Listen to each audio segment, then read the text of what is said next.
Hill to you all. Reverend Hill was ordained in the United Church of Christ, which is usually shortened to UCC.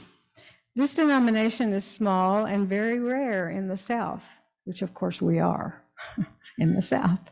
Sometimes people say UCC means Congregationalists and Evangelical and Reformed churches. They are known for being very progressive. Laurie's specialty in ministry is transitional ministry, and she also teaches ethical boundaries for clergy. She holds a BA from the University of Dubuque in elementary education and Spanish.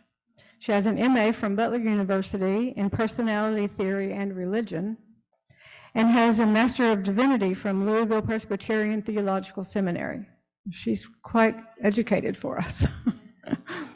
Reverend Laurie is married to Reverend Steve Hill, who is an interim pastor at First Presbyterian Church in Galveston. They live on Tiki Island, so she's now moved to Tiki as well, so she's a near neighbor, so that's really good. She's not coming from so far away. Like we were originally talking to her, she was in Illinois. So, so we're glad to have her close by. I know when I talked to her, preparing for her visit, I just kind of felt bonded with her when I found out she had 5 grandchildren, because I have 5 grandchildren, and so we just kind of bonded on that issue. But they're in Illinois, so rightly she stayed there a long time to be with them. But she does have a daughter in Houston also, so she has 2 grandchildren in Houston. Oh, 3 in Houston, 2 in Illinois. Which means those children in Illinois will probably get to come visit Galveston too, now that their mom and grandma and grandpa are both in Tiki Island. Anyway, thank you so much for coming, and I'm really looking forward to your talk today, Reverend Laurie Hill.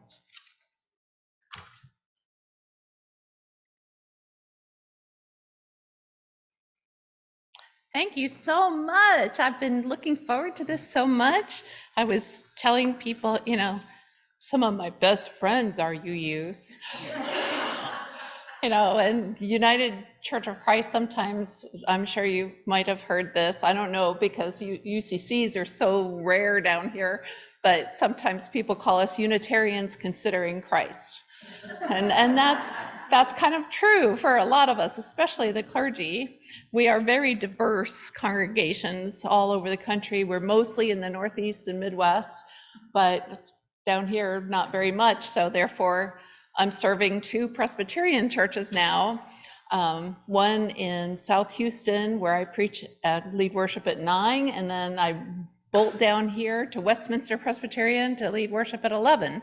So I'm busy on usual Sunday mornings, but I reserved this Sunday for you because you had asked me a long time ago. So I said, I need this Sunday off.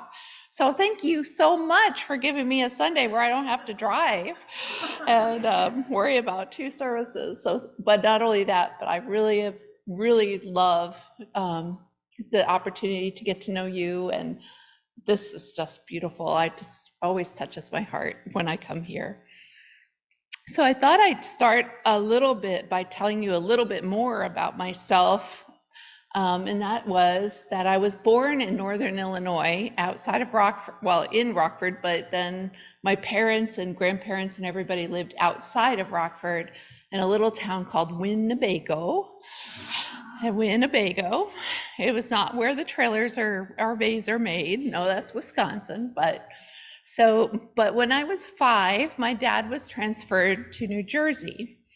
And in New Jersey, my parents, I was only 5, so I wasn't, just growing up and everything. My parents were very involved in the civil rights movement.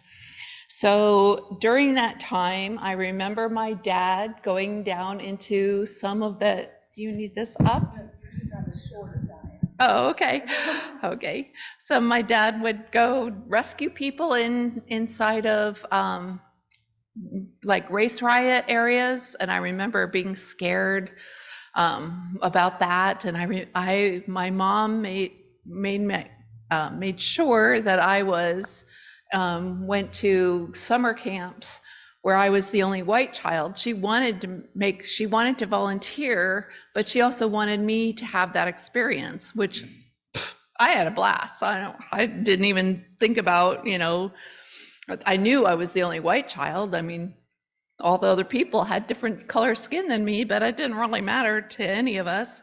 But it was also that time that my parents were fairly progressive thinkers, and they went to churches, both Presbyterian and one Presbyterian UCC church that were speaking out against Vietnam and doing these radical things. We sang a lot of Bob Dylan and John Denver stuff in church.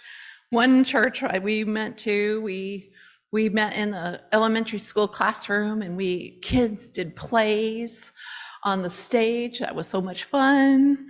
So I grew up a lot different than my Midwestern people that I had gotten to know later in my life. So just so you know, I was exposed to a lot of different cultures, a lot of different kinds of people growing up. But then when I went to University of Dubuque in Iowa, way different experience, of course. But I met my husband and we got married, and we lived in the Midwest most of our lives. And of course, like Sharon said, I earned those 2 master's degrees, and I was ordained first in the Presbyterian Church. Then in 2001, 11 years after I was first ordained, I switched to the United Church of Christ. So that's me in a nutshell, but I really wanted to kind of paint that picture for you, because people who really know me well say that I am a peacemaker or a bridge builder. And that's kind of how I was shaped and formed during my life. It's been true in my culture around me. It's been true in my family growing up. It's been true in my daughters, both my daughters, and it's kind of true everywhere I go. So I've just always welcomed other people into my presence, whether I am the leader of a congregation or I'm out in the grocery store somewhere. I just like to do that. I just feel like that's a part of who I am. And I think it's a sign of great growth. And I know you believe this too, because of who you are, that when we doubt and we question and we to kind of think deeply about different parts of our faith and our values, that's a good thing. That helps us to grow and shape who we are. So I wanted to bring up this book. I don't want you to pay attention to the title, because I think it's an awful title for the book. The title is I'm Saved, You're Saved, Maybe. I read it 1,000 years ago, but it's written by a man named Fowler. I don't know if any of you have heard of him, but he writes about 6 faith stages.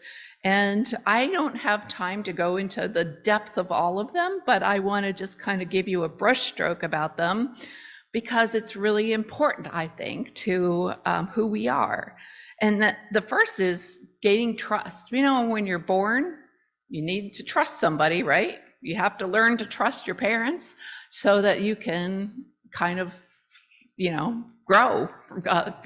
If you don't have people to take care of you and trust that these people are going to take care of you, then that's a problem. And each of these stages has a lot more about them, and it has pros and cons, if this doesn't happen, then there's bad things that happen, of course. So then you go a little bit further up, and you need your heroes. Almost all children's stories and books are hero oriented, but the first thing that always comes to mind, because my girls were always into Smurfs, the Gargamel was the evil one, and it drove me nuts that there was only one woman Smurf, and there was always this patriarchy about Papa Smurf. I just hated that, but my girls loved that show, so we would watch it. But started talking about all those things. Of course, when they're little, they just can't think past that. But every childhood story is really teaching goodness and values and morality. And so then we learn a little bit, we grow up a little bit more, and we start to question authority. And we tend, we wrestle by what we've been taught and what we want to choose as our own path, which might be the same or different than what we've been taught. One time I was teaching a Bible study in a church long time ago, and that I was teaching on what the Bible taught about heaven and hell. And I was teaching about hell as a whole different concept of you're going to burn for all eternity and be punished, blah, blah, blah.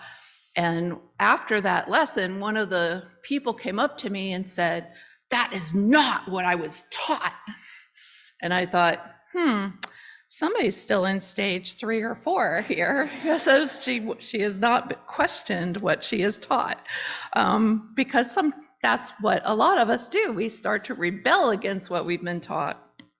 And sometimes we adopt what we've been taught, and what we take that into ourselves as our own identity. And if people stop there, they do tend to be black and white thinkers, very judgmental, and you can be extreme on anything on as you know, political or social or spiritual spectrums. We can do all of those things. One church I served, I was told, I've served 19 churches because I'm a transitional specialist, so I'm an interim pastor a lot of the time.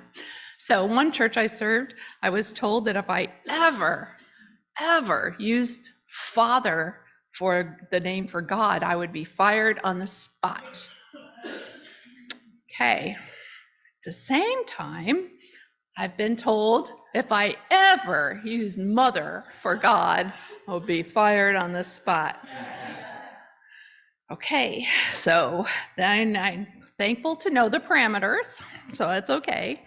But it's important to know these things. And then we grow, hopefully, we start to get into stage 5 and 6. Now, 5 is a place that we study and we learn and we're open and we develop a kind of tolerance and acceptance for things, and we kind of have our own idea of who we are and what we believe, but we're open to being challenged somewhat on that.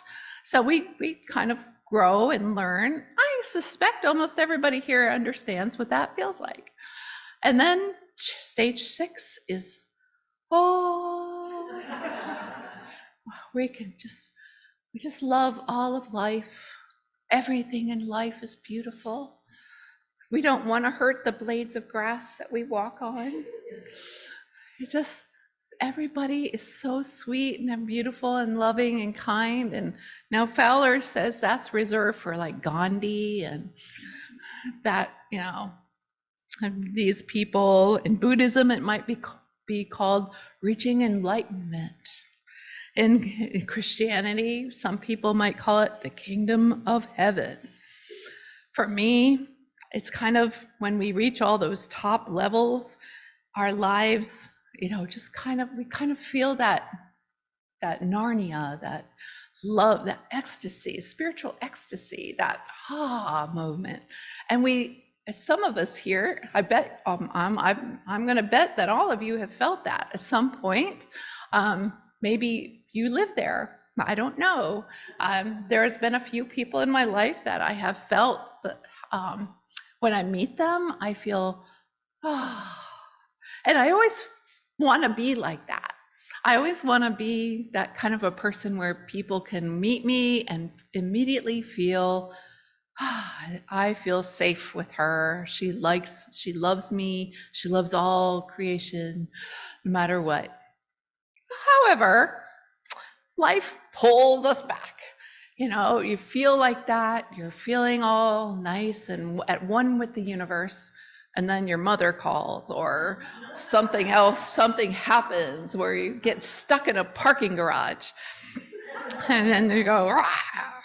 And that sense of Narnia might have gone out the window for a few minutes. However, or you have to have surgery or something happens. So how do we welcome those when we feel that sense of love and universal love?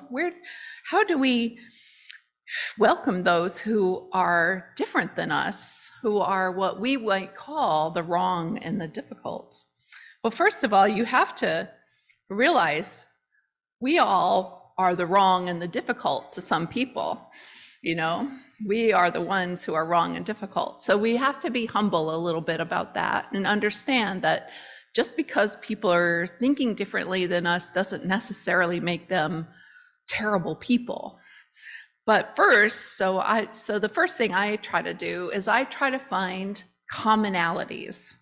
So if we can find 2 or 3 things to find some common ground, and some people would say that common ground, that's sacred or holy ground. I don't think that. I think all ground is holy and sacred. But I know where I'm standing, where you're sitting, where we're all being to me is sacred. So, I try to find some holy ground and some place where I can hold my view and you can hold your view. And I try to guide the conversations to that all the time. Do this with my dad and my sister constantly. In fact, my dad really likes to guide the conversation back to political issues. He is very, very, very right of center, and he watches Fox News all day long. I don't watch Fox News ever, except when I'm with him. And then sometimes I'll watch it a little while with him. But we just disagree. And one time he said, well, I'm surprised you're even talking to me. And I said, Dad, I love you because you're my father and you're more than who you vote for. You are a loving and kind man and you have given me life, and I love you for more of more of just who you vote for. So he said, well, I'm very glad to hear that. So I was glad to find some kind of common ground. Same with my sister. And then another thing you can do, second thing, is you can agree, that old adage. I'm not telling you anything you don't know. You all know about this. You can agree to disagree. I was waiting in a waiting room for a doctor's appointment in League City, and it was early in the morning, and there was 3 people. There was me and 2 other men, older white men, and they started talking, especially one of them started talking about how he was really pleased with the government, the governor especially, putting those big barbed wire floating balls in the Rio Grande. And I sat there and my stomach started going, "Urgh." And he said, I just think that's really good that just went on, and the governor is so great, blah, blah, blah. She went on to say about some other things governor believes that I disagree with vehemently. So I just sat there, and the other man there was kind of nodding yes to everything he said. Now, I don't know if he was nodding yes, I agree, or yes, I hear you, because I've distinguished that too.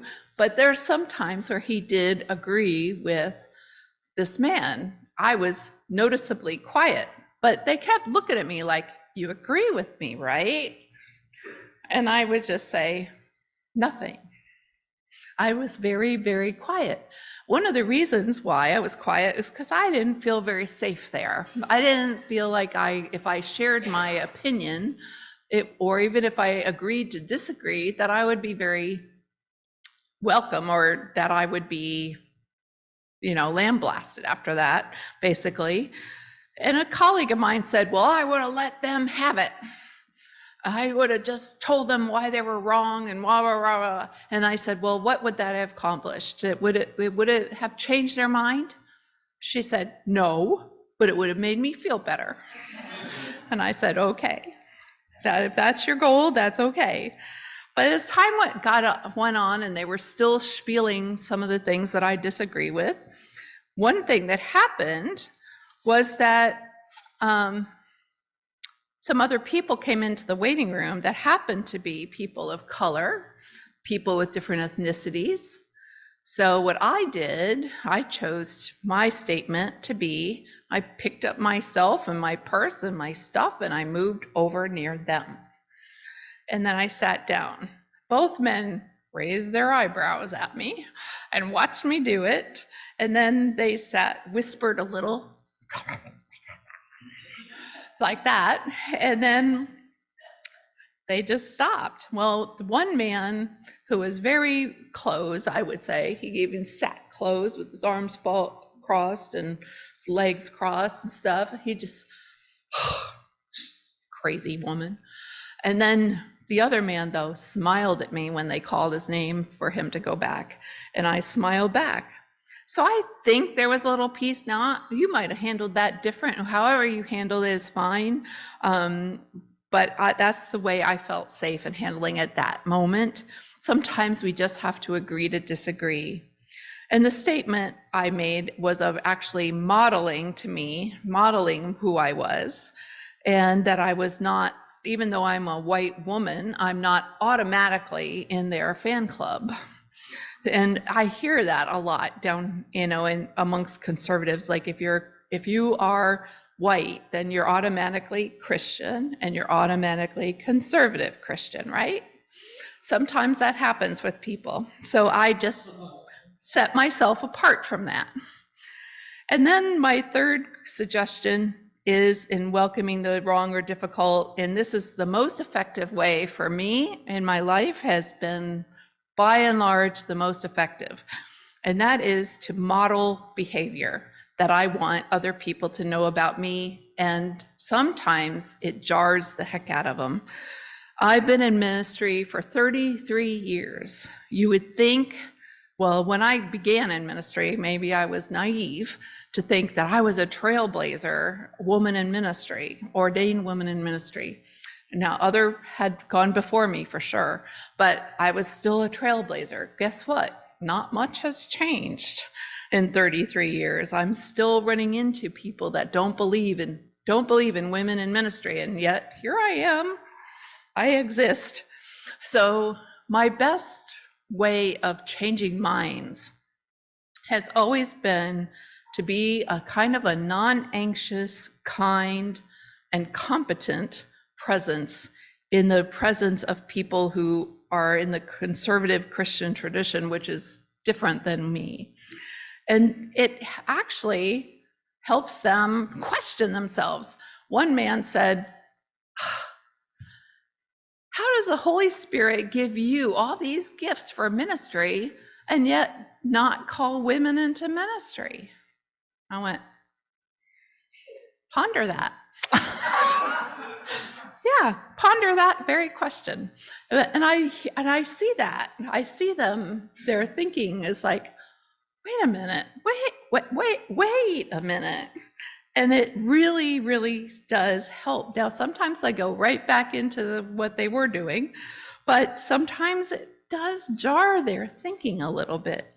So common ground, agreeing to disagree, and modeling who you are as a more, maybe a more evolved person, sometimes in some ways, in some moments. I can't say I'm always more evolved than other people, but because I have my moments of being a 2-year-old just like everybody else. But we all sometimes can make a difference in this world by doing some of these things. And once other people hear that we aren't going to attack them, they take down their wall, you see, and maybe they even just peek through it, but they take it down, and they're suddenly, sometimes their eyes are open, and sometimes they see for the first time. Sometimes their ears are open and they hear for the first time. And sometimes their hearts are open and they'll accept for the first time. Finally, we need to realize, sadly, that some people who are wrong or difficult because they have no control over that. In one of my churches recently, a young man came in, sat in the very back row. It was just like right by the door. It was, there's all those spots here are taken, but he was sitting back there. He was by himself. He was all by himself. And he came in kind of at the last minute and he sat there. And I noticed when I was watching him that he had like nervous tics and everything I said, he did this. Now, I shared this with a colleague, just that part, and that colleague said to me, well, that would have really made me mad. That person sitting there shaking his head at you saying, no, no, no, no, no. Well, fortunately for me, I guess, I've been lucky enough and blessed enough and grateful. I'm grateful for the fact that I have worked with the mentally ill for for 4 years before, and as a chaplain. And I was able to understand that this young man had some symptoms, exhibited some symptoms that were signs of mental illness. I think probably he was schizophrenic or he had Tourette's. I'm not sure which. He was quiet, but he did have some of these kind of things. And I just think I've met so many schizophrenic people that suffer from schizophrenia, I should say, that I feel such admiration for them because they constantly hear voices in their head and they're telling them bad, bad, bad things like to kill themselves and maybe he was hearing that and that's who he was responding to. No, no, no. Maybe that's who he was responding to, but he got the courage to come that day. So I did ask about him after church, and I met him, and he was lovely to me and gentle, and other people said, yeah, he comes sometimes, and he struggles in life. Sometimes he's been homeless and so forth, but we help him out, and we either help him or we find somebody who can help him. So sometimes people we perceive as wrong initially or wrong or difficult simply can't physically grow beyond that stage of life. And sometimes they've just never been exposed to anybody else in this whole wide world, in a different culture or being a way of being in the world, and they just are frightened because they don't have that trust that a lot of us have developed early on in life. I'm so blessed, so very blessed and grateful to have had the upbringing that I had, because all the major religions, all of them teach compassion and unconditional love. And it's so easy to love the ones we agree with, but it's not so much easy to love the ones we don't agree with, or who we consider wrong and difficult, or other people consider us wrong and difficult, and we feel rejected, and it's hard. So I hope in a way that these things have been something to keep in mind when you come across that. And I wanted to close with a poem it's always attributed to Mother Teresa, but it's not her. It's another man named Kent Keith, and it does mention the God word at the bottom, so I'm going to change that for you, but that's not part of his original quote. I just have to say that so I can be upfront. So this poem, you might have all heard it before, but I always like to remind myself of it. It's called Anyway. People are often unreasonable and self-centered. Forgive them anyway. If you are kind, people may accuse you of ulterior motives. Be kind anyway. If you are honest, people may cheat you. Be honest anyway. If you find happiness, people may be jealous. Be happy anyway. The good you do today may be forgotten tomorrow. Do good anyway. Give the world the best you have, and it may be never enough. Give your best anyway. For you see, in the end, it is between you and your sense of the holy. It was never between you and them anyway. Amen. We say amen. I don't know if you say amen. The end.